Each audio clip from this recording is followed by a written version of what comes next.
مجھے جانے دیں پلیز، میری چادر، مجھے اپنے کمرے میں جانا ہے۔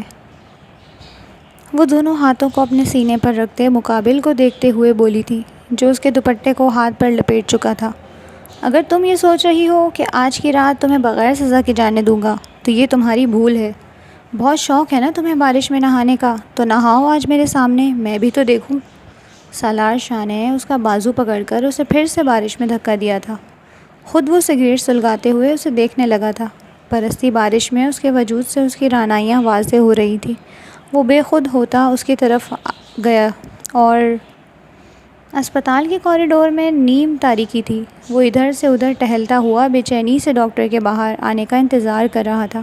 کوریڈور میں پڑی کرسیوں میں ایک کرسی پر 16 سالہ وہ معصوم سی لڑکی ازکیٰ بیٹھی تھی، جس کے آنسو ایک تواتر سے بہہ رہے تھے۔ اس نے ایک لمحے اس لڑکی کو دیکھا جو اپنا سر نیچے کیے بس سسکیوں کے ساتھ رو رہی تھی، اور اسی وقت کمرے کا دروازہ کھلا اور ڈاکٹر باہر آیا۔ وہ جلدی سے ڈاکٹر کی جانب بڑھا۔ پیچھے بیٹھی لڑکی نے سر اٹھا کر دیکھا اور وہ بھی اپنی جگہ پر کھڑی ہو گئی۔ وہ ڈاکٹر کے پاس پہنچا اور کہنے لگا، ڈاکٹر صاحب بتائیے کیسی حالت ہے اب اس کی، کیا ہم مل سکتے ہیں؟ ڈاکٹر نے اس کے کندھے پر ہاتھ رکھا اور کہا، ہم نے بہت کوشش کی لیکن نہ تو آج دعاؤں میں کوئی اثر ہو رہا ہے اور نہ ہی دواؤں میں۔ میرے خیال سے پیشنٹ کی حالت بہت خراب ہے۔ آپ اس سے آخری بار ملنا چاہتے ہیں تو مل لیں، مجھے نہیں لگتا کہ اس کے بعد وہ زندہ رہ پائے گا۔ اب میں نے اپنی پوری کوشش کر کے دیکھ لی ہے، اب آگے یا تو اسے دعائیں بچا سکتی ہیں یا پھر اللہ۔ یہ کہتے ہوئے ڈاکٹر اس کے کندھے پر تھپکی دیتے ہوئے ایک سائڈ سے ہوتے ہوئے گزر کر چلا گیا۔ یہ خبر سن کر اس کے پیروں تلے سے زمین نکل چکی تھی۔ اس نے جلدی سے کمرے کا دروازہ کھولا اور اندر داخل ہو گیا۔ وہ 16 سالہ معصوم سی لڑکی آنسو بہاتے ہوئے آہستہ آہستہ قدم اٹھاتی اسی کمرے میں داخل ہو گئی۔ آگے جانے والے انسان کو پیچھے آنے والی لڑکی سے کوئی غرض نہیں تھی، اسے بس اپنی دوست سے غرض تھی جس پر وہ جان کی بازی لگا دیتا تھا۔ اس نے دروازہ کھولتے ہی دیکھا سامنے اس کا وہ دوست پٹیوں میں جکڑا ہوا تھا۔ اس کے ایک ہاتھ پر ڈرپ لگا تھا اور اس کے منہ پر آکسیجن ماسک تھا۔ اپنے دوست کی اتنی بری حالت دیکھ کر اس کی آنکھوں سے آنسو نکل آئے تھے۔ ایک وہی تو اس کا دوست تھا جس کے ساتھ وہ اپنا ہر غم، ہر خوشی شیئر کر سکتا تھا۔ لیکن خدا نے کیسا وقت لا دیا تھا، یہ دوست بھی اب زندگی کے آخری دہانے پر کھڑا تھا۔ اس نے جلدی سے اس کا ہاتھ پکڑا اور اسے کہا، جنید تمہیں کچھ نہیں ہوگا، میں تمہارے ساتھ ہوں، تم بالکل ٹھیک ہو جاؤ گے، تمہیں پتہ ہے میں کوشش کر رہا ہوں، میں نے یہاں کے اچھے سے اچھے ڈاکٹرز کو تمہارے علاج کا کہا ہے، بہت جلد کوئی امید کی کرن نظر آئے گی، تم ضرور بچ جاؤ گے، ایک بار پھر سے تم چلنے پھرنے لگو گے، ایک بار پھر سے تم میرے ساتھ رنگ رلیاں مناؤ گے، سب ٹھیک ہو جائے گا۔ اس نے ایک ہاتھ اس کا ہاتھ اپنے ہاتھ میں لیا ہوا تھا اور دوسرے ہاتھ سے اس کے ماتھے پر آئے ہوئے بکھرے ہوئے بالوں کو ایک سائڈ پر کر رہا تھا۔ لیکن سامنے والے بیڈ پر پڑے موت کی دہلیز پر کھڑے ہوتے ہوئے جنید نے نم آنکھوں کے ساتھ ایک ہاتھ سے اپنا آکسیجن ماسک ہٹایا اور اکھڑتی ہوئی سانسوں کے ساتھ اسے کہنے لگا، سالار میری بات سنو، میرے پاس اتنا وقت نہیں ہے، لیکن اس وقت میرے پاس ایک تم ہو جس پر مجھے خود سے زیادہ بھروسہ ہے۔ میری زندگی میں میرے پاس کچھ بھی نہ بچا سوائے میرے اس بھانجی کے جو اس وقت تمہارے سامنے کھڑی ہے۔ اس کی عمر بھلے ہی بہت کم ہے، لیکن میں نے اس کی ماں سے وعدہ کیا تھا کہ میں اسے محفوظ ہاتھوں میں رکھوں گا۔ یہ جب تک میرے پاس رہی یہ محفوظ تھی، لیکن اب میرے جانے کا وقت آ چکا ہے۔ تم دوستی کا فرض نبھانا چاہتے ہو تو بس ایک کام کر لو، تم ابھی ازکیٰ سے شادی کر لو، تم ابھی اس سے نکاح کر لو، تم سے بہتر کوئی اسے محفوظ ہاتھ نہیں ملے گا۔ میں اسے محفوظ ہاتھوں میں دینا چاہتا ہوں اور میرے مطابق تم ہی اس کے لیے محافظ ثابت ہوگے۔ اس نے اکھڑتی ہوئی سانسوں کے ساتھ کہا تو سالار کو یوں لگا جیسے اس کا دل اچھل کر اس کے حلق میں آ بیٹھا ہو۔ اس نے تو کبھی کسی عورت کی طرف نظر اٹھا کر نہیں دیکھا تھا۔ اسے عورت ذات سے ہی نفرت تھی، کیونکہ وہ اپنے بھائی کی زندگی سے ایک بار سبق حاصل کر چکا تھا۔ اسے لگتا تھا کہ اس دنیا کی ساری عورتیں ایک جیسی ہوتی ہیں۔ اس نے ایک دم سے جنید کا ہاتھ اپنے ہاتھ سے چھوڑا اور پیچھے ہو کر بیٹھ گیا۔ جنید نے اکھڑتی سانسوں کے ساتھ ذرا سا سر اوپر اٹھایا اور اس کی طرف دیکھا، کہنے لگا، کیا ہوا سالار، تم نے جواب نہیں دیا، تم میری بات مانو گے نا؟ خدا کے لیے سالار میری بس یہی بات مان لو، تم ازکیٰ سے شادی کر لو، میں چاہتا ہوں میں اسے کسی محفوظ ہاتھوں میں دے دوں۔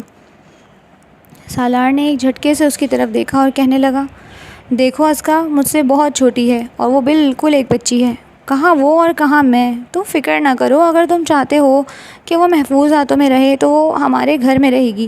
وہ مکمل طور پر ہر کسی سے محفوظ ہوگی. میں اس کی بہت اچھی تربیت کروں گا، اسے پڑھاؤں گا، لکھاؤں گا، اور جب وہ بڑی ہو جائے گی تو میں اس کے لیے کوئی اچھا سا رشتہ ڈھونڈ کر اس کی شادی کرا دوں گا. تم اس چیز کی بالکل بھی فکر مت کرو، لیکن میں اس سے نکاح نہیں کر سکتا. اس نے اس سے نظر چراتے ہوئے کہا تھا. جنید ایک دم سے رونے لگا. جنید کی اکھڑتی ہوئی سانسوں کے ساتھ اس کی ہچکیاں بھی بن چکی تھیں. سالار اسے روتا دیکھ کر اس کی طرف بڑھا، اس کے آنسو صاف کرتے ہوئے کہنے لگا. دیکھو جنید، تم بات کو سمجھ کیوں نہیں رہے؟ اس کی عمر دیکھو اور میری عمر دیکھو، کتنا فرق ہے ہم دونوں کی عمروں میں. وہ بہت چھوٹی ہے. لیکن جنید بس اپنی ہی بات پر قائم تھا. اس نے جنید کے چہرے پر آکسیجن ماسک لگایا، کیونکہ جنید کی سانسیں بہت زیادہ اکھڑ رہی تھیں اور اس کی حالت بگڑتی جا رہی تھی. اس نے اس کے چہرے پر آکسیجن ماسک لگایا اور پھر کمرے سے باہر نکل گیا. کونے میں کھڑی اسکا ایک دم سے آگے بڑھی اور اپنے ماموں کے ماتھے پر بوسہ دیتے ہوئے اس سے بات کرنے لگی، جبکہ سالار نے دروازہ کھولا اور باہر کوریڈور میں ٹہلنے لگا. کچھ لمحے کوریڈور میں ٹہلنے کے بعد وہ ایک کرسی پر بیٹھا اور اپنا سر تھام لیا. سر چکرانے لگا تھا. ڈاکٹر کی باتیں اس کے دماغ میں گھومنے لگی تھیں. ڈاکٹر نے کہا تھا کہ اس کے پاس زیادہ وقت نہیں ہے، اور جنید کی وہ باتیں. وہ کہہ رہا تھا کہ اسکا سے شادی کر لو، لیکن اسے تو عورت ذات سے نفرت ہو چکی تھی. وہ اپنی زندگی میں ایک مثال دیکھ چکا تھا. وہ نہیں چاہتا تھا کہ اس کے ساتھ بھی ویسا کچھ ہو جو اس کے بھائی کے ساتھ ہوا تھا. اچانک ہی اس نے سر اپنے دونوں ہاتھوں میں لیا اور آنکھیں موند دیں تو اسپتال کا سارا سین ختم ہوا اور اس کے دماغ کے سینما پر ایک فلم سی چلنے لگی. اس نے کمرے کا دروازہ کھولا اور اندر داخل ہوا تھا جب اس کا بھائی فرش پر اپنی دونوں کلائیاں کاٹے زندگی کی آخری سانسیں لے رہا تھا. وہ جلدی سے بھائی کی طرف بڑھا. اس کا بڑا بھائی ابرار، جو کہ اسے بالکل اپنے بیٹوں کی طرح پیار کرتا تھا اور وہ بھی اسے اپنے باپ کی جگہ پر مانتا تھا. ابرار فرش پر خون میں لت پت تھا. اس کی دونوں کلائیاں کٹی ہوئی تھیں اور اس کی سانسیں اکھڑ رہی تھیں. اس نے جلدی سے اس کا سر اپنی گود میں رکھا اور روتے ہوئے اسے کہا، بھائی یہ آپ نے کیا کر دیا؟ آپ جانتے ہیں نا میرا آپ کے علاوہ کوئی نہیں ہے. اس کے باوجود بھی آپ مجھے چھوڑ کر جا رہے ہیں. آپ جانتے ہیں آپ کے بغیر میں کیسے رہوں گا؟ خدا کے لیے اپنا نہ صحیح میرے بارے میں تو سوچا ہوتا. اس نے روتے ہوئے اسے اپنی جھولی میں اٹھا لیا تھا. اس لمحے ابرار نے اس کا ہاتھ تھاما اور اسے پیار کرتے ہوئے کہنے لگا، سالار میری بات غور سے سنو. مجھ سے تمہاری بھانجی بھابھی کی بے وفائی بالکل بھی برداشت نہ ہوئی. تو تم جانتے ہو وہ کیسی عورت تھی. میں اسے کیوں مارتا تھا، اس پر کیوں شک کرتا تھا؟ کیونکہ وہ عورت کسی اور کو چاہتی تھی.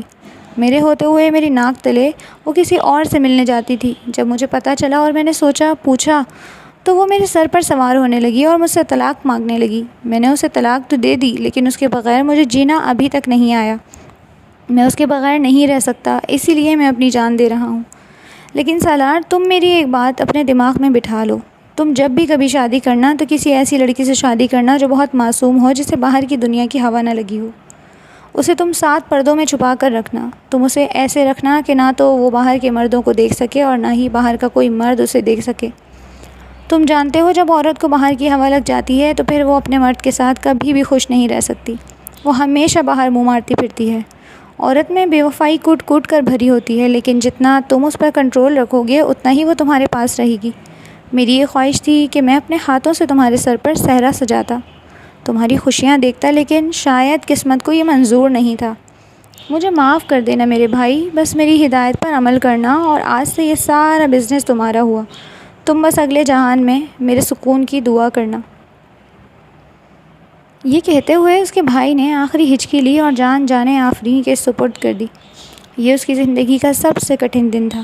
ایک عورت کی وجہ سے اس کا بھائی اس سے چھن چکا تھا.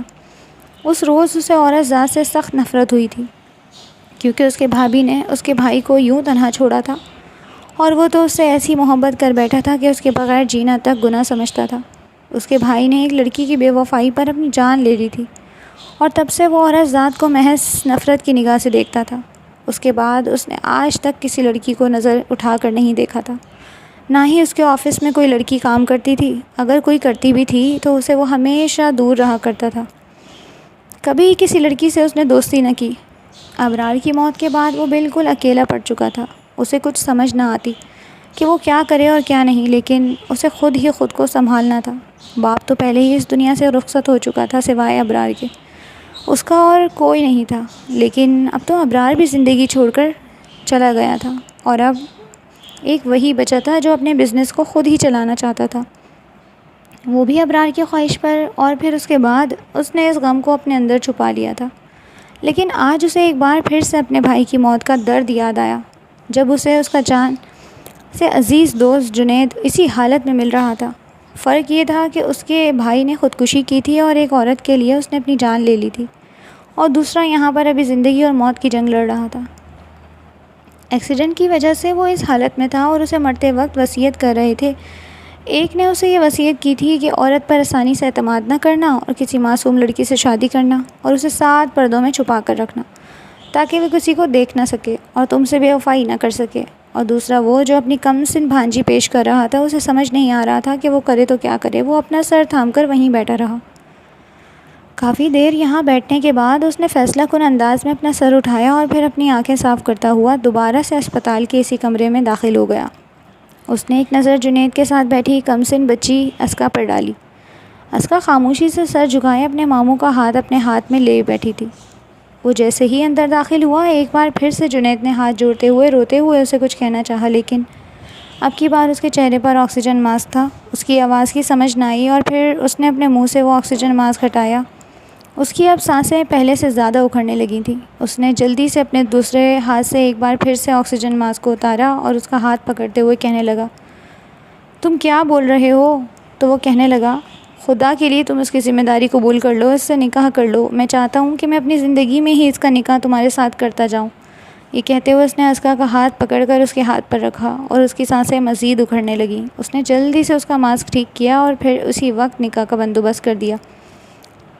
اس ہسپتال میں یہ واحد شادی تھی جس میں صرف اور صرف باراتی اور شادی میں شریک افراد ڈاکٹرز اور نرسیں تھیں۔ ان دونوں کا نکاح اسی وقت جنید کے سامنے کر دیا گیا، اور جیسے ہی نکاح ہوا فوراً ہی جنید نے جانے آفریں کی سپرد کر دی۔ اسکا تو اس کے علاوہ اور کوئی تھا ہی نہیں۔ اس نے سالار کو پہلی بار دیکھا تھا۔ وہ اڑیل قسم کا ایک وسیلہ نوجوان تھا۔ اسے دیکھ کر ہی اسے یوں لگتا تھا جیسے وہ اسے کچا کھا جائے گا۔ وہ ایک دم سے اس سے سہمی رہنے لگی تھی۔ وہ اسے اپنے ساتھ لیے جنید کی آخری رسومات اس کی وصیت کے مطابق اس کے اپنے گھر پر ادا کرنے کے لیے لایا تھا۔ جنید کے انتقال کو 1 ہفتہ گزر چکا تھا اور اس کی وصیت کے مطابق اسے اس کے گھر اس کی آخری رسومات ادا کی گئی تھیں اور اس کے گھر سے ہی اسے رخصت کیا گیا تھا۔ اس کی آخری رسومات ادا کرنے کے بعد جب ہر کوئی اپنے اپنے گھروں کی طرف چلا گیا تو سالار نے اسکا سے بات کی اور پھر اسے اپنے ساتھ اپنے گھر لے آیا، کیونکہ اب اسکا اس کی ذمہ داری تھی۔ وہ باقاعدہ طور پر اس کی بیوی ہو چکی تھی، لیکن وہ اتنی چھوٹی تھی کہ اسے دیکھتے ہوئے بالکل بھی یہ سوچ نہ آتی کہ وہ کبھی اس کی بیوی ہو سکتی ہے۔ وہ اسے اپنے گھر لے آیا اور اپنے ملازمین سے کہہ کر اس کے لیے ایک الگ کمرہ تیار کروا دیا، جس میں اس کی عمر کے مطابق کچھ چیزیں رکھ دی گئیں اور شاندار کمرہ اس کے لیے تیار کیا گیا۔ وہ اپنے تمام ملازمین سے کافی سخت لہجے میں پیش آ رہا تھا، اور ان سب چیزوں کو دیکھتے ہوئے اسکا کے دل میں ایک ڈر اور ایک خوف سا بیٹھ گیا۔ اس نے تو آج تک کبھی کسی کی اونچی آواز تک نہ سنی تھی۔ جنید نے اسے اس طرح سے پالا تھا کہ اسے کبھی دنیا کی گرم ہوا نہ لگی تھی، لیکن اب تو اسے یوں لگ رہا تھا جیسے اس انسان کے ساتھ اس کی زندگی بہت مشکل ہونے والی ہے۔ اس کے ماموں نے اپنی ذمہ داری میں ہی اس کا نکاح کر دیا تھا، اور اتنا تو وہ جانتی تھی کہ نکاح ہو جائے تو لڑکی کا وہی شوہر اس کا حقیقی سرپرست ہوتا ہے، اور جنید کے چلے جانے کے بعد تو اب واقعی میں اس کا اس دنیا میں کوئی نہیں رہا تھا سوائے سالار کے۔ وہ اس کے گھر میں رہنے لگی۔ وہ پہلے جس کالج میں پڑھتی تھی وہ گرلز بوائز کا مشترکہ تھا، اور یہ بات سالار کو کچھ پسند نہ آئی۔ اس نے اپنے بھائی کی وہ بات یاد کی جب اس نے مرتے وقت اس سے کہا تھا کہ کسی معصوم لڑکی سے شادی کرنا اور اسے دنیا سے بچا کر رکھنا، کسی مرد کی اس پر نظر نہ پڑے، اور اس کی کسی مرد پر نظر نہ پڑے تاکہ وہ تمہارے ساتھ بے وفائی نہ کر سکے۔ اور اس بات کے پیش نظر اس نے اسے ایک بہت بڑے گرلز کالج میں داخلہ دلوا دیا تھا۔ اسکا اس کی اس حرکت پر بہت حیران تھی۔ وہ اپنے پرانے کالج میں پڑھنا چاہتی تھی جہاں پر اس کی تمام دوست موجود تھیں، لیکن وہ سالار سے کہہ نہ سکی۔ اسے سالار سے ہمیشہ سے ہی خوف سا آتا تھا۔ جس طرح وہ ملازمین سے بات کرتا تھا اسے یوں لگتا تھا جیسے وہ اس سے بھی اسی لہجے میں بات کرے گا، اور یہ سوچ کر ہی اس کا دل کانپنے لگتا۔ اس لیے وہ خاموش ہو گئی اور خاموشی سے اپنی پڑھائی کرنے لگی۔ سالار نے خود کو اس سے کافی دور کر لیا تھا۔ وہ نہیں چاہتا تھا کہ وہ اتنی چھوٹی سی بچی کو اپنی بیوی کے طور پر اپنے پاس رکھے۔ اس کا یہ خیال تھا کہ جب تک وہ مکمل طور پر بالغ نہیں ہو جاتی تب تک وہ اسے خود سے دور رکھے گا۔ موسم گرما شروع ہو چکا تھا۔ دوپہر کا وقت تھا، لیکن آج کتنے ہی دنوں بعد سورج کی تپش میں کمی آئی تھی، اور آج ہلکے ہلکے بادل آسمان پر چھائے ہوئے تھے۔ ٹھنڈی ٹھنڈی ہوائیں چل رہی تھیں اور ہلکی بارش بھی ہو رہی تھی۔ ایک خوبصورت سا موسم بن چکا تھا۔ وہ اپنے آفس میں بیٹھا کام میں مصروف تھا کہ تب ہی اس کا خیال اپنی گھڑی کی جانب گیا۔ اس نے دیکھا 2 بج چکے تھے۔ اسے خود پر حیرت ہوئی تھی۔ آج وہ کیسے بھول چکا تھا کہ اسکا کالج گئی ہوئی ہے اور اسے کالج سے پک کرنا تھا۔ اس کی تو چھٹی 1:30 پہ ہوتی تھی اور آج تو مکمل طور پر 2 بج چکے تھے۔ اس نے اپنے آپ کو کافی سرزنش کیا اور جلدی سے گاڑی کی چابی اٹھاتا ہوا اپنے آفس سے باہر نکل آیا۔ اس کی مینیجر اسے اس کی آج کی ہونے والی میٹنگ کے بارے میں بتانے آ ہی رہی تھی کہ اس نے ہاتھ بڑھاتے ہوئے اسے روک دیا۔ مینیجر نے حیرانگی سے اسے دیکھا، لیکن وہ اسے نظر انداز کرتا ہوا جلدی سے لفٹ اترتا اپنے آفس کی منزل سے باہر نکلا۔ جلدی سے اپنی گاڑی نکالی اور پھر سڑک پر ڈال دی۔ موسم سہانا ہو رہا تھا۔ نہ جانے کیوں اتنے عرصے بعد اسے یہ موسم حسین لگ رہا تھا۔ اس کا دل باغ باغ سا ہو رہا تھا اور آج غیر ارادی طور پر وہ یہ موسم اسکا کے ساتھ انجوائے کرنا چاہتا تھا۔ یہ سب کچھ اتنا فطری تھا کہ اسے خود سمجھ نہیں آ رہی تھی۔ وہ تو اس سے بہت چھوٹی تھی اور وہ تو اسے بچی ہی سمجھتا تھا، اور اس نے آج تک کبھی اسے اس نظر سے نہ دیکھا تھا۔ لیکن نہ جانے کیوں آج موسم انجوائے کرنے کی بات آئی تو اس کے دماغ میں ایک چہرہ چمکا، اور وہ چہرہ صرف اسکا کا تھا۔ اگلے 10 منٹ بعد وہ کالج کی عمارت کے باہر کھڑا تھا۔ کالج کے دروازے پر اسے اسکا نظر آئی تھی، جو ہنس ہنس کر کسی سے بات کر رہی تھی۔ اس نے غور کر کے دیکھا تو اس کے ساتھ ایک لڑکی تھی جو اس کے ساتھ کافی فری لگ رہی تھی۔ یوں لگ رہا تھا جیسے دونوں میں گہری دوستی ہو۔ اس نے اسے آج پہلی بار اتنا ہنستے ہوئے دیکھا تھا اور اسے بہت اچھا لگا تھا، لیکن ان دونوں کے چہروں سے نظر ہوتی ہوئی اسکا کے ساتھ کھڑی لڑکی کے ساتھ کھڑے ایک لڑکے پر جا ٹکی۔ ان دونوں لڑکی اور لڑکے سے کچھ کہنے کے بجائے اس نے غصے سے اسکا کا ہاتھ پکڑا اور اسے تقریباً گھسیٹتے ہوئے اپنی گاڑی تک لے آیا۔ اسے کچھ سمجھ نہیں آ رہی تھی کہ وہ اس بات پر اسے کیا کہے۔ اسے تو اسکا پر کسی کی نظر بھی برداشت نہ تھی، اور وہ لڑکا تو اس کے ساتھ کھل کھلا کر بات کر رہا تھا۔ چاہے ان دونوں کے درمیان جو بھی بات ہو رہی تھی، وہ کچھ بھی تھا، اسے بالکل بھی اچھا نہ لگا۔ اسکا اسے یوں غصے میں دیکھ کر دھڑکتے دل کے ساتھ خاموشی سے گاڑی میں بیٹھ گئی اور ایک طرف سمٹ سی گئی تھی۔ اسے یوں لگا جیسے وہ ابھی اس پر ہاتھ اٹھا دے گا، لیکن سالار نے مکمل طور پر خود پر کنٹرول کیا ہوا تھا۔ ٹھنڈے موسم میں اے سی کی چلتی گاڑی میں بھی اسے پسینہ آنے لگا۔ اس نے اپنا کوٹ اتار کر سائڈ پر رکھ دیا۔ اس کے ماتھے پر پسینہ نمودار ہونے لگا تھا اور اس کا یہ سب کچھ واضح طور پر دیکھ رہی تھی، اور معصوم سی بچی تھی۔ اس نے آج تک کبھی کسی کو اتنے غصے میں نہ دیکھا تھا، خاص طور پر اپنے اوپر تو کبھی کسی کو غصے میں نہ دیکھا۔ گاڑی اتنی تیزی سے بھگاتے ہوئے وہ اپنے گھر لے آیا اور ایک بار پھر سے اس کے ہاتھ سے پکڑ کر اسے اس کے کمرے تک لایا اور بیڈ پر پٹکتے ہوئے کہنے لگا، دکھا دی نا تم نے اپنی اصلیت مجھ پر، یہ واضح کر دیا نا کہ ہر عورت ایک جیسی ہوتی ہے، بے وفا۔ ایک مرد سے جی نہیں بھرتا تو دوسرے پر جا کر لائنیں مارنا شروع کر دیتی ہے۔ ثابت کر دیا نا تم نے بھی کہ تم بھی ایک عورت ہو، اور عورت ذات کی مٹی میں شامل ہی نہیں ہے کسی مرد سے وفا کرنا۔ اور آج کے بعد خبردار اگر تم گھر سے نکلی، تمہارا کالج بھی بند۔ اسکا کی آنکھوں سے آنسو نکل آئے۔ وہ مکمل طور پر ہچکیوں کے ساتھ رو رہی تھی۔ پہلی بار کسی کو خود پر اتنا غصہ دیکھ رہی تھی، اور وہ سامنے کھڑا انسان بھی اس کے کردار پر انگلی اٹھا رہا تھا۔ آپ خدا کے لیے مجھ پر ایسا الزام مت لگائیں، ایسی کوئی بات نہیں ہے۔ وہ تو میری دوست ہے خنسا، اور اس کا بھائی تھا، اسے لینے آیا ہوا تھا، لیکن وہ مجھے وہاں پر اکیلا نہیں چھوڑ سکتی تھی۔ اس نے کہا کہ جب تک آپ نہیں جائیں گی تب تک وہ میرے ساتھ کھڑی رہیں گی، اور بس وہ مذاق کر رہی تھی اور ان کی باتوں پر میں ہنس رہی تھی۔ اس میں میرا کیا قصور؟ اس نے سسکیاں لیتے ہوئے اس سے کہا، تو وہ اس کی بات کا جواب دینے کے بجائے بس یہی کہنے لگا، اگر تمہیں پڑھائی کرنے کا شوق ہے تو میں تمہارے لیے یہیں پر ایک ٹیوشن رکھ دوں گا۔ تمہیں پڑھانے کے لیے یہاں پر ٹیچرز آتی رہیں گی۔ تمہارا اب گھر سے نکلنا مکمل طور پر بند، سمجھی تم؟ اس نے انگلی دکھاتے ہوئے اسے اپنا فیصلہ سنا دیا اور اس کے کمرے سے باہر نکل گیا، جبکہ اسکا اپنی قسمت پر روتی اپنا سر دونوں ہاتھوں میں چھپا کر وہیں بیٹھ گئی۔ یہ اس کے لیے بیٹھے بٹھائے کا کیا ہوتا جا رہا تھا؟ اس نے تو کبھی سوچا بھی نہیں تھا۔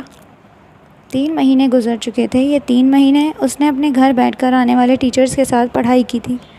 دن میں یوں ہی اس کے کچھ ٹیچرز اسے پڑھانے کے لیے آ جاتی تھیں جو الگ الگ سبجیکٹ کے لیے رکھی گئی تھیں۔ 1 گھنٹہ وہ تینوں اسے پڑھاتی اور پھر وہ چلی جاتی۔ 2 بجے کے بعد وہ بالکل فری ہو جاتی اور بس گھر میں ہی کبھی ٹی وی دیکھتی تو کبھی باہر پودوں کو دیکھنے چلی جاتی۔ اس کے علاوہ اس کی کوئی سرگرمی نہیں تھی۔ اسے یوں لگتا تھا جیسے یہ گھر اس کے لیے قید خانہ بن چکا ہے۔ آج وہ اداسی سے بیٹھی تھی، باہر ہلکی ہلکی ہوا چل رہی تھی۔ وہ اپنے کمرے کی کھڑکی کے سامنے بیٹھی تھی۔ وہ کھڑکی زمین سے لے کر چھت تک تھی۔ اس کے سامنے اسے پردے بھی ہٹے تھے اور ایک طرف سے شیشہ بھی ہٹا ہوا تھا۔ ہلکی ہلکی ہوا اس کے بالوں کو چھوتی ہوئی اس کے بالوں کو اڑا رہی تھی، لیکن اس کے دل میں اداسی ثبت ہو چکی تھی۔ اپنی آنکھوں میں آنسو لیے وہ جنید کو یاد کر رہی تھی۔ دل ہی دل میں اس نے جنید کو یاد کرتے ہوئے کہا، ماموں آپ کہاں چلے گئے ہیں؟ آپ جانتے ہیں آپ کے جانے کے بعد میں کتنی مشکلوں میں آ گئی ہوں۔ یہ آپ کے دوست سالار، انہوں نے مجھے کس طریقے سے رکھا ہوا ہے۔ مجھے گھر میں ایک قیدی کے طور پر رکھ لیا گیا۔ میرا گھر سے نکلنا تک بند ہو چکا ہے۔ کاش ماموں یہ جو سب کچھ ہو رہا ہے یہ نہ ہوا ہوتا اور آپ آج میرے پاس ہوتے تو میرے ساتھ یہ سب کچھ نہ ہو رہا ہوتا۔ اس نے اپنی آنکھوں سے بہنے والے آنسوؤں کو روکا۔ اب باہر سے بجلی کی کڑک سنائی دی۔ اس نے سر اٹھا کر دیکھا، ہلکی ہلکی بارش شروع ہو چکی تھی۔ موسم سہانا ہو چکا تھا۔ اچانک سے اس کے دل میں ایک ترنگ سی جاگی۔ اسے بچپن یاد آیا۔ ماموں کے ساتھ وہ اکثر بارش میں نہایا کرتی تھی۔ ماموں کی یاد کے ساتھ ساتھ اس بارش نے اسے اس کا وہ شوق یاد دلا دیا۔ وہ جلدی سے کمرے سے باہر نکلی اور بھاگتی ہوئی باہر صحن میں جا کھڑی ہوئی۔ بارش آہستہ آہستہ تیز ہونے لگی۔ اس کی یہ تمام کارروائی سالار اپنے کمرے کی کھڑکی کے ساتھ بیٹھا دیکھ رہا تھا۔ وہ نہیں جانتی تھی کہ اس کی نظر اس پر مرکوز ہے اور ان دونوں کے علاوہ ایک اور انسان بھی تھا جس کی نظر اس پر ٹکی ہوئی تھی۔ بارش بہت تیز ہو چکی تھی، لیکن یہ گرمیوں کی بارش تھی جو اسکا کو بے حد پسند تھی اور اس بارش میں جا کر بھیگنے لگی، اس بات سے بے خبر کہ کوئی اسے دیکھ رہا ہے۔ کافی دیر گزر جانے کے بعد سالار نے دیکھا اس کے کندھے پر پڑا اس کا جو دوپٹہ تھا وہ ایک دم سے ڈھلکتا جا رہا تھا اور وہ آگے کی طرف بھاگتی ہوئی بارش کو انجوائے کر رہی تھی۔ نہ جانے اس کے دل میں کیا سمائی کہ وہ جلدی سے اٹھا اور وہ بھی باہر آ گیا۔ اسکا کی اس کی طرف پیٹھ تھی، لیکن اس کا دوپٹہ بارش کے پانی میں بھیگتا ہوا نیچے ڈھلکتا جا رہا تھا اور اس کے کندھے سے آہستہ آہستہ نیچے کی طرف جا رہا تھا۔ اس نے جیسے ہی دوپٹے کو ہاتھ لگایا، دوپٹہ اس کے کندھے سے نیچے گر گیا۔ اسکا اس چیز سے بالکل بے خبر تھی۔ اس نے اس کا دوپٹہ اٹھا کر اس سے پانی نچوڑا اور پھر اسے اپنے ہاتھ پر لپیٹ لیا۔ اچھا، تو بہت شوق ہے تمہیں اس بارش میں نہانے کا؟ اس نے یہ کہا تو اسکا نے پیچھے کی طرف دیکھا۔ ایک دم سے اسے اپنے پیچھے پا کر حیرت زدہ رہ گئی اور پھر اپنے دوپٹے کا خیال آتے ہی اس نے خود کو چھپانا شروع کیا۔ اس کا بھیگا وجود نہایت ہی حسین لگ رہا تھا اور سالار اسے دیکھ کر بے خود ہوا جا رہا تھا۔ وہ بھی بارش میں بھیگتے ہوئے اس کے قریب جا رہا تھا جب وہ کانپتے ہوئے بولی، مجھے جانے دیں پلیز، میری چادر، مجھے اپنے کمرے میں جانا ہے۔ وہ دونوں ہاتھوں میں اپنے سینے پر رکھتے مقابل کو دیکھتے ہوئے بولی تھی جو اس کے دوپٹے کو ہاتھ پر لپیٹ چکا تھا، اگر تم یہ سوچ رہی ہو کہ آج کی رات تمہیں بغیر سزا کے جانے دوں گا تو یہ تمہاری بھول ہے۔ بہت شوق ہے نا تمہیں بارش میں نہانے کا، تو نہاؤ آج میرے سامنے بھی، تو میں بھی تو دیکھوں۔ سالار شاہ نے اس کا بازو پکڑ کر اسے پھر سے بارش میں دھکا دیا۔ خود وہ سگریٹ سلگاتا ہوا اسے دیکھنے لگا تھا۔ برستی بارش میں اس کے وجود سے اس کی رعنائیاں واضح ہو رہی تھیں۔ وہ بے خود ہوتا اس کی طرف گیا اور اسے اپنی باہوں میں بھر لیا۔ وہ خود نہیں جانتا تھا کہ وہ کیا کر رہا ہے اور وہ اس کی گردن پر جھک چکا تھا، اور وہ اس کی گردن پر جھکا تو وہ اس کی اس حرکت پر اپنے ہوش و حواس کھونے لگی تھی، اور اس سے پہلے کہ وہ بے ہوش ہو کر نیچے گرتی جلدی اس نے اسے تھاما، اور جیسے ہی اس نے اسے تھاما پیچھے سالار کی نظر اس برآمدے میں گئی جو ملازمین کے کوارٹر کے سامنے بنا ہوا تھا۔ وہاں پر کوئی چھپ چھپ کر انہیں دیکھ رہا تھا۔ یہ کوئی اور نہیں بلکہ اس گھر کا وہ ملازم تھا جو چائے پانی کے لیے رکھا گیا تھا۔ شام ہو چکی تھی۔ آہستہ آہستہ اندھیرا چھانے لگا۔ وہ اسے اپنی باہوں میں اٹھاتا وہ اس کے کمرے تک لایا۔ وہ مکمل طور پر بارش میں بھیگ چکی تھی۔ اس کا جسم اب آہستہ آہستہ گرم ہونے لگا تھا۔ اس کا ٹیمپریچر بڑھ رہا تھا۔ اس نے کمرے کے تمام لائٹس بند کر دی تھیں، کھڑکیاں، دروازے، سب کچھ بند کر دیا، پردے گرا دیے۔ مکمل اندھیرا کر کے اس نے خود ہی اس کے کپڑے چینج کروائے اور پھر وہ کمرے سے باہر آ گیا۔ اس نے اپنے دماغ میں یہ باتیں ترتیب دیں کہ اس نے اب کیا کرنا ہے۔ وہ اپنے کمرے میں جانے کے بجائے ڈرائنگ روم میں آ گیا۔ اس نے ایک زوردار تھپڑ سامنے کھڑے ملازم کے چہرے پر رسید کیا۔ یہ وہی ملازم تھا جو بارش میں بھیگتے ہوئے اسکا کو دیکھ رہا تھا اور سالار کو اسکا پر کسی غیر مرد کی نظر برداشت نہیں تھی۔ تمہاری ہمت کیسے ہوئی اپنی مالکن کو اس نظر سے دیکھنے کی؟ شرم آنی چاہیے تمہیں۔ تمہاری نوکری ابھی کے ابھی میں ختم کرتا ہوں۔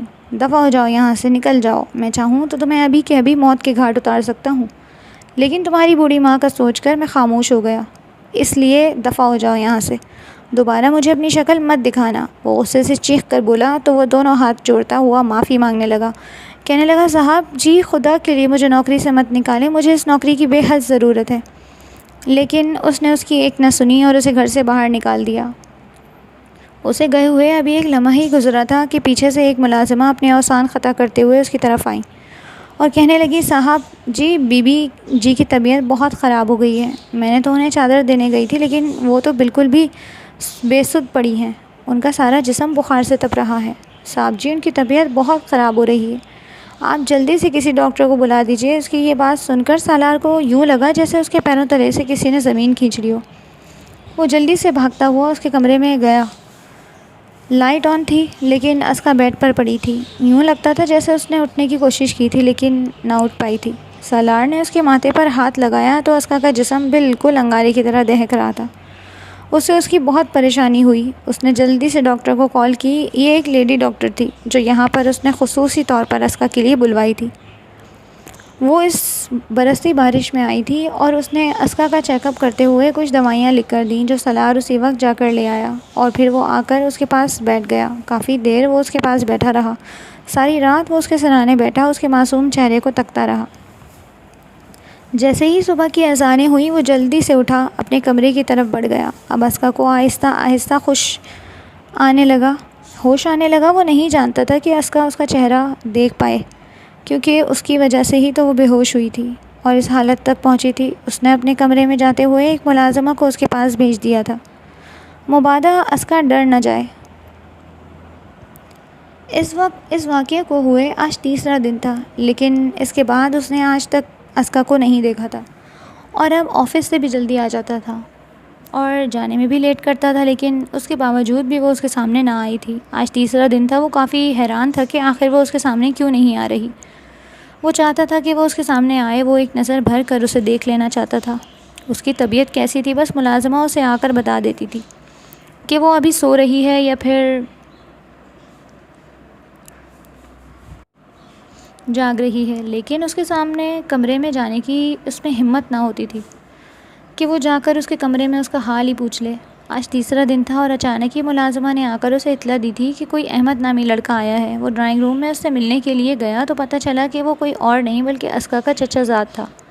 اسکا کے باپ کی تو اس کی ماں سے نہ بنی تھی اور اس کی ماں بھی اس دنیا سے چلی گئی تھی، اور اس کے باپ نے اس سے قطع تعلق ہی کر لی تھی، لیکن اس کا ایک چچا ہی تھا جو باہر رہا کرتا تھا اور کبھی کبھار وہ اسکا سے بات بھی کر لیا کرتا تھا۔ اس کی فیملی کے ساتھ اسکا کافی اٹیچ محسوس ہوتی تھی، لیکن اس کا کوئی کزن تھا یہ اس نے نہیں بتایا تھا۔ اسکا کے رشتہ دار کے حوالے سے یہ بات سن کر وہ خاموش ہو گیا۔ اس نے اسکا کو بلوایا اور ساتھ میں یہ حوالہ دیا کہ اس کا کزن احمد آیا ہوا ہے۔ اسکا نے یہ بات سنی تو وہ بھاگی بھاگی باہر آئی تھی۔ یہ امریکہ میں رہنے والا تھا۔ اسکا نے اس کا تعارف اس سے کروایا، لیکن اسکا اس سے کافی ڈری سہمی سی تھی، لیکن احمد کے آتے ہی وہ ایک دم سے کھل اٹھی۔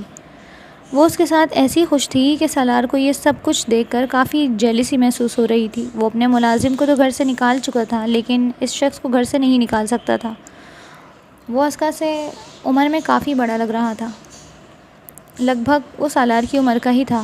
اسکا کی طبیعت خراب ہونے کی وجہ سے اسکا جلد ہی اپنے کمرے میں چلی گئی اور احمد کو بھی اس نے آرام کرنے کے لیے کہہ دیا۔ احمد کے لیے بھی یہیں اسی گھر میں ایک کمرہ صاف کروا دیا گیا اور وہ اس گھر میں رہنے لگا۔ اس کا ارادہ تھا ایک ہفتے کے لیے یہاں پر رہنے کا۔ سالار کو یہ اچھا نہ لگا کہ وہ اسکا کے ہوتے ہوئے بھی کہیں باہر رہے۔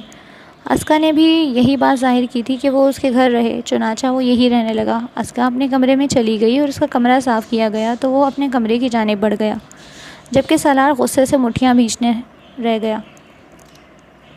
ارے میری چھوٹی بہنا، کہاں رہ گئی تم؟ تمہارے لیے دیکھو میں کیا لایا ہوں۔ اس نے احمد کی آواز سنی تو حیران ہوتی ہوئی اس کی طرف متوجہ ہوئی تھی۔ کافی عرصے بعد وہ اس طریقے سے کھل کر رہنے لگی تھی، کھل کر مسکرانے لگی تھی۔ اب تو کچن میں جا کر اس نے چھوٹا موٹا کام کرنا بھی شروع کر دیا تھا۔ اس وقت بھی وہ کچن میں موجود تھی اور اپنے لیے چائے بنا رہی تھی، جب اسے ڈرائنگ روم سے احمد کی آواز آتی سنائی دی اور وہ بھاگ کر اس کی طرف گئی۔ تو اس کے ہاتھ میں ایک چھوٹا سا پیک تھا۔ وہ حیرانگی سے اس کی طرف دیکھتے ہوئے کہنے لگی، احمد بھائی یہ کیا ہے؟ تو وہ کہنے لگا، کھول کر دیکھ لو کیا لایا ہوں تمہارے لیے۔ یہ کہتے ہوئے اس نے اسکا کو ہاتھ سے پکڑ لیا اور جیسے ہی اسے کھولا تو اس میں ڈھیر ساری چاکلیٹس تھیں۔ یہ وہی چاکلیٹس تھیں جو اس کی فیوریٹ تھیں۔ وہ ایک دم سے اچھلنے لگی۔ احمد بھائی آپ کتنے اچھے ہیں، آپ سمجھ نہیں سکتے کہ میں کتنی خوش ہوں۔ آپ کے آنے سے مجھے واقعی میں سب کچھ بہت اچھا لگتا ہے۔ آپ میرے ساتھ جب مذاق کرتے ہیں میں بہت اداس ہوتی ہوں، لیکن جب آپ مجھے اتنے اچھے سے ٹریٹ کرتے ہیں کہ میں ایک دم سے خوش ہو جاتی ہوں۔ وہ اپنی رائے پہ بولنے لگی جبکہ اپنے کمرے سے نکلتا سالار اس کی یہ باتیں سن رہا تھا۔ آج تیسرا دن تھا۔ وہ احمد کو اس کے لیے چاکلیٹس لاتا ہوا دیکھ رہا تھا۔ بھلے ہی احمد اسے اپنی بہن کے طور پر ٹریٹ کرتا، لیکن نہ جانے کیوں سالار کو اس بات سے بہت جیلسی ہونے لگی تھی۔ سالار کو بالکل بھی اچھا نہ لگتا کہ وہ شخص اس کے قریب بھی جائے۔ جب بھی وہ اسے اس کے قریب جاتے دیکھتا اسے یوں لگتا جیسے اس کے ساتھ بھی کہیں وہی نہ ہو جو اس کے بھائی کے ساتھ ہوا۔ کہیں ایسا نہ ہو کہ اسکا اس شخص کی طرف متوجہ ہو جائے اور مجھ سے متفر ہو جائے۔ لیکن وہ کر ہی کیا سکتا تھا؟ وہ بس ایک ہفتے کے لیے یہاں رہنے آیا تھا، جس میں سے اب صرف 2 ہی دن بچے تھے، یعنی وہ 2 دن بعد اپنے گھر کی طرف واپس چلا جائے گا۔ اس خیال کے آتے ہی سالار نے جیسے کچھ سکھ کا سانس لیا اور پھر اپنے کمرے میں چلا گیا۔ ایک بار پھر سے جا کر بیٹھ گیا۔ ضبط سے اس کی آنکھیں لال ہو چکی تھیں، اس کی مٹھیاں بھیگ چکی تھیں، لیکن وہ کچھ کر نہیں پا رہا تھا۔ وجہ یہی تھی کہ اسکا خود ہنس ہنس کر اس کے ساتھ بات کرتی تھی اور یہی تو اسے اچھا نہ لگتا۔ وہ جانے کے لیے تیار ہی کھڑا تھا جب اسکا نے چھوٹا سا منہ بناتے ہوئے اس کی طرف دیکھتے ہوئے کہا، بھائی آپ جا رہے ہیں؟ آپ کے جانے کے بعد ایک بار پھر سے میں اداس ہو جاؤں گی۔ آپ جانتے ہیں آپ کے ہونے سے مجھے بالکل جنید ماموں کا احساس ہوتا تھا۔ چلے جائیں گے تو میں کیا کروں گی؟ اس نے پیار سے اس کے سر پر ہاتھ رکھتے ہوئے کہا، ارے میری چھوٹی سی گڑیا بات سنو، یہ جو آپ کے سالار ہیں نا یہ بہت اچھے ہیں، یہ تمہارا بہت خیال رکھیں گے اور میں بھی تم سے ملنے آتا رہوں گا۔ باقی رہی تمہاری چاکلیٹس کی بات تو یہ تو میں تمہارے لیے آج بھی لایا ہوں۔ یہ کہتے ہوئے اس نے اپنی جیب سے ایک چاکلیٹ نکال کر اس کی طرف بڑھائی تو وہ مسکرا دی۔ وہ اس کے سر پر ہاتھ رکھتا ہوا سالار سے گلے ملتا ہوا ڈرائیور کے ساتھ ایئرپورٹ کی جانب گامزن ہو چکا تھا، اور اس کے جاتے ہی جیسے ایک اداسی سے اسکا کے دل میں چھا گئی تھی۔ اسے سارا گھر اب اداس اداس سا لگنے لگا تھا۔ اس کے جانے کے بعد وہ خاموشی سے اپنے کمرے کی جانب بڑھ گئی تھی۔ آج سالار کو آخرکار سب کچھ اچھے طریقے سے ہینڈل ہوتا ہوا دکھائی دیا۔ اس نے آج چاہا کہ وہ جا کر اسکا کو حاصل کر لے۔ تبھی اس نے کچھ خیال آتے ہی جلدی سے اپنے قدم اس کے روم کی طرف بڑھا دیے۔ دروازہ کھلا ہوا تھا۔ اس نے دروازہ کھول کر ادھر ادھر دیکھا، کمرے میں موجود نہیں تھی۔ واش روم سے پانی کی آوازیں آ رہی تھیں، وہ لگ رہا تھا جیسے وہ واش روم میں ہو۔ تبھی وہ اس کے کمرے کا جائزہ لینے لگا۔ سارے کمرے کی تمام چیزیں بڑی ترتیب سے رکھی تھیں۔ اس کے بیڈ پر ایک بڑا سا ٹیڈی بیئر تھا۔ یہ وہی ٹیڈی بیئر تھا جو جنید نے اسے اس کی برتھ ڈے پر دیا تھا اور وہ اسے اپنے ساتھ رکھتی تھی۔ ٹیڈی بیئر سے ہوتی ہوئی اس کی نظر اس کے بیڈ کی سائڈ ٹیبل پر گئی، جہاں وہ وہی چاکلیٹ تھی جو ابھی ابھی احمد اسے دے کر گیا تھا۔ ایک دم سے اس سے غصہ آیا اور اس نے وہ چاکلیٹ اٹھاتے ہوئے نیچے پھینکی، جو کہ واش روم سے نکلتی ہوئی اسکا کے قدموں میں جا گری۔ اس نے جیسے ہی سامنے دیکھا، سالار کو اپنے سامنے دیکھتے ہوئے بری طرح گھبرا چکی تھی۔ اس کا دل بری طرح کانپنے لگا اور وہ خوفزدہ ہو چکی تھی، جبکہ سالار اس کی طرف بڑھتے ہوئے اسے کہنے لگا، تمہیں شرم نہیں آتی؟ یہ کہتے ہوئے اس نے اسکا کا ہاتھ پکڑا اور پھر اسے دیوار کے ساتھ لگا دیا۔ اس کا ایک ہاتھ اس نے پکڑ رکھا تھا اور دوسرے کو اتنی مہلت ہی نہ ملی تھی کہ وہ کوئی کام کر سکتا، کیونکہ اس نے دوسرا ہاتھ اس کے ہاتھ کے ساتھ ہی کمر پر رکھ دیا تھا۔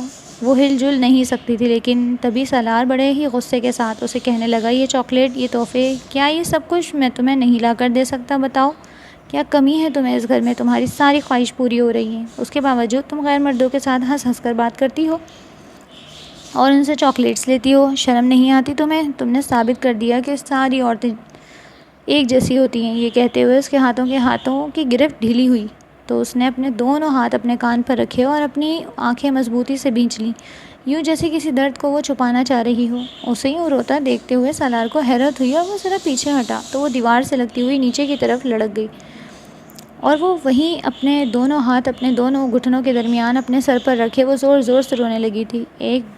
یہ پہلی بار تھا کہ وہ اتنے برے طریقے سے رو رہی تھی۔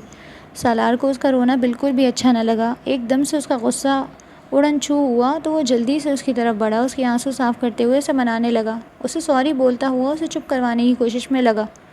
جب وہ بول پڑی، آپ بہت ظالم ہیں، میں نے کبھی نہیں سوچا تھا کہ میری زندگی میں شامل ہونے والا انسان میرے بابا کی طرح ہوں گے۔ آپ جانتے ہیں آپ بالکل میرے بابا کی طرح ہیں، انہی کی طرح آپ شک کرتے ہیں، انہی کی طرح مجھے مارتے ہیں۔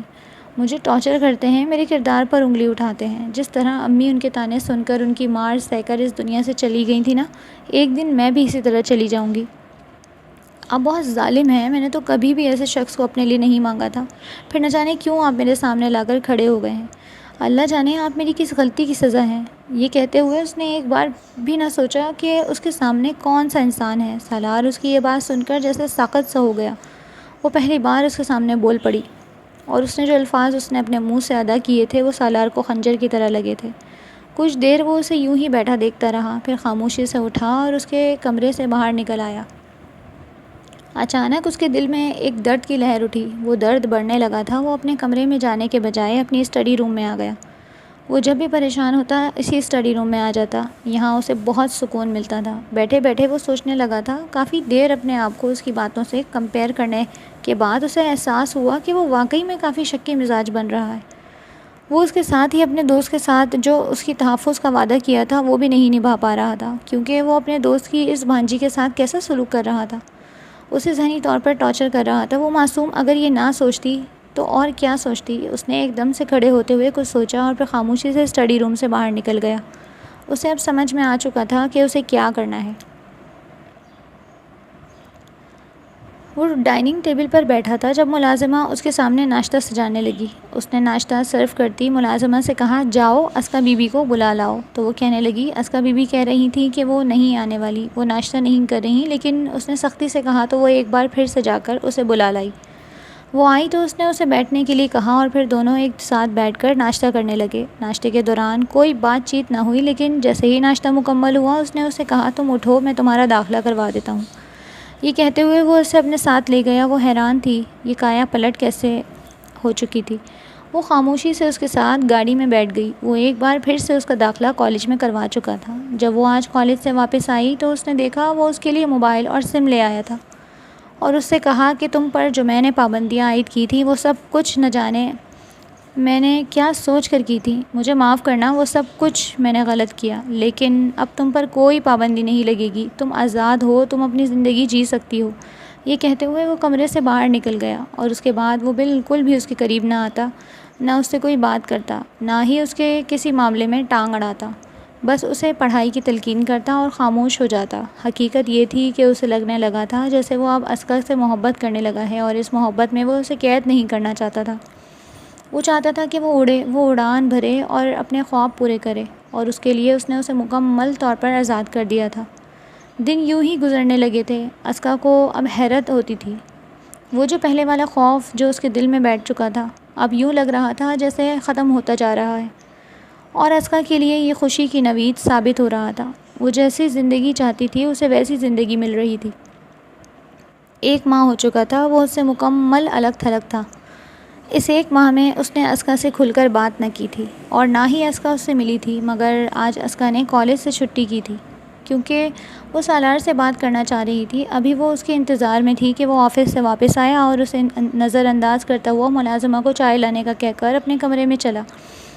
ابھی کچھ ہی وقت گزرا تھا کہ دروازے پر دستک ہوئی تو اس نے آنے کا کہا۔ جب اندر داخل ہونے والا انسان پہ سالار کی نظر پڑی تو وہ حیرانگی سے کہنے لگا، ارے تم کیوں لائی؟ ملازمہ لے آتی، تم جاؤ اپنی پڑھائی کرو۔